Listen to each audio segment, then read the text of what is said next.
मौलिमणि प्रावाण मुत्योत्तकं दलितिपापितमोवितानं सम्यक् पीडमिजिनिपा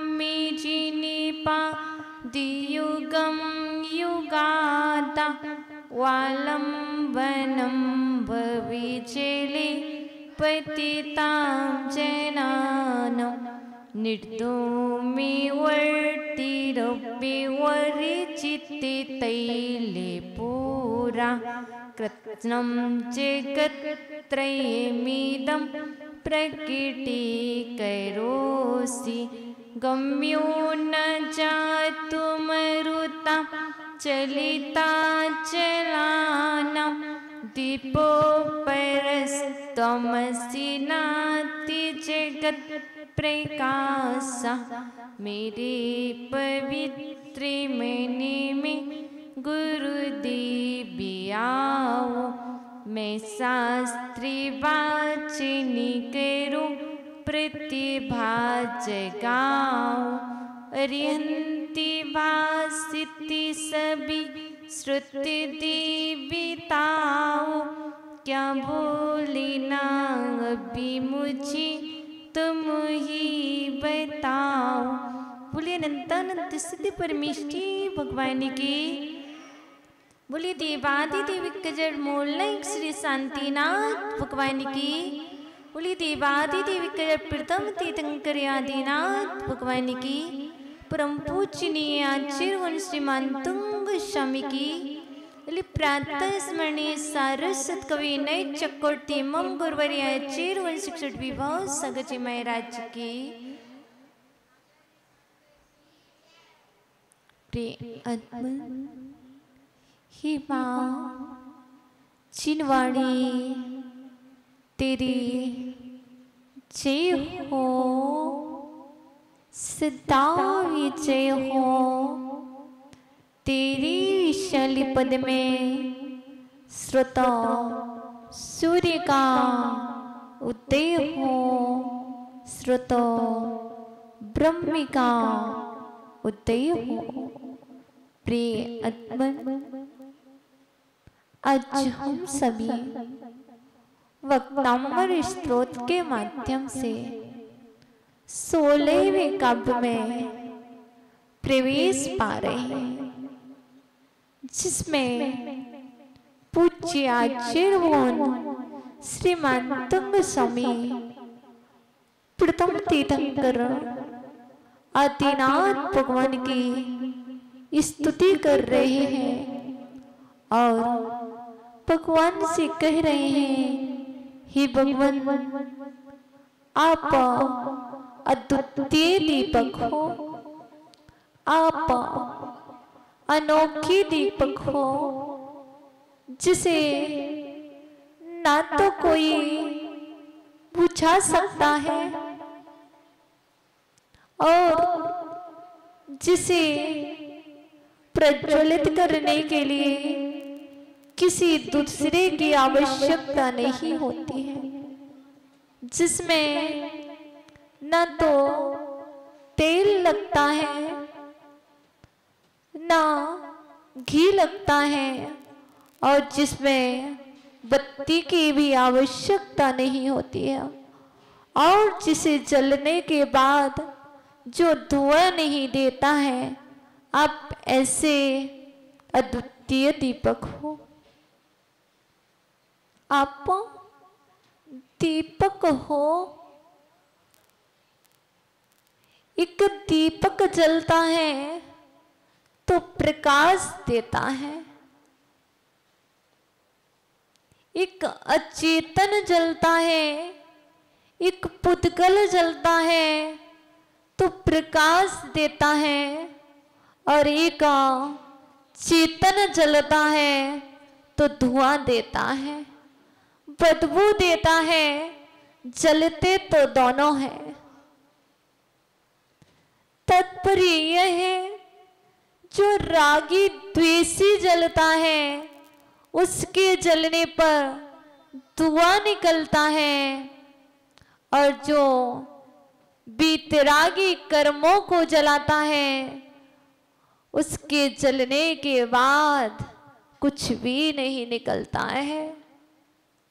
अंतर इतना ही है, जलो तो दीपक की तरह, जलो तो दीपक की तरह आप किसी को देख करके जलते हैं,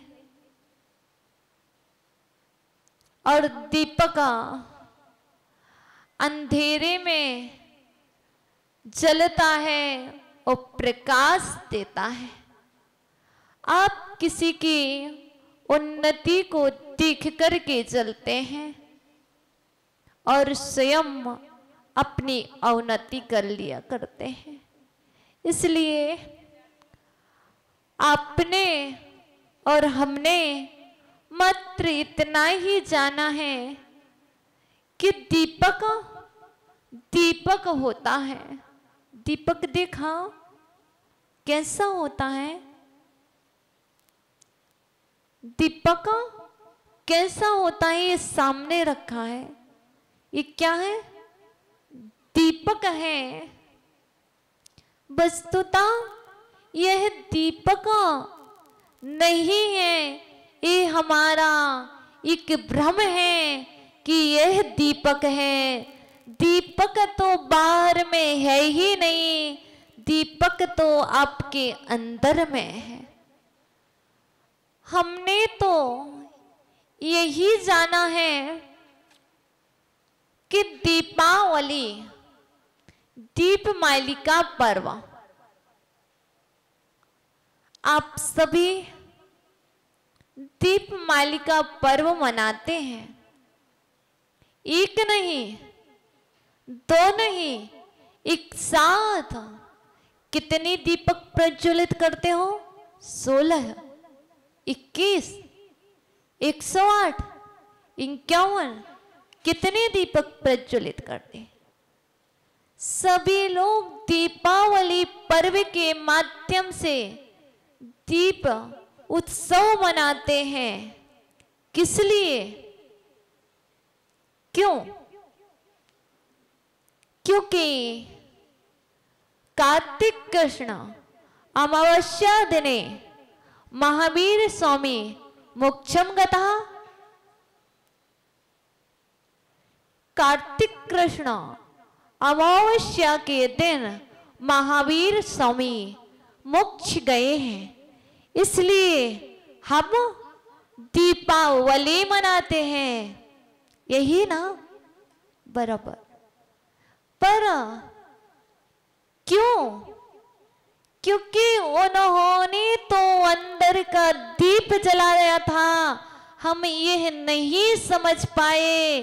क्योंकि इतना ही मालूम था भगवान ने दीप जलाया है तो हमें भी दीप जलाना है। उन्होंने तो ज्ञान का दीप जलाया और हमने अचेतन दीप जलाया। हम इसी भ्रम में रह गए कि महावीर स्वामी ने चेतना का दीप जलाया और हमने माना कि उनने भी अचेतन दीप जलाया, तो हम उसकी किस लिए? प्रतीक्षा के लिए, उसकी स्मृति के लिए अचेतन दीप जलाने लगे। पर यह शास्त्र निमित्त हो सकता है, उपादान तो स्वयं को जागृत करना होगा।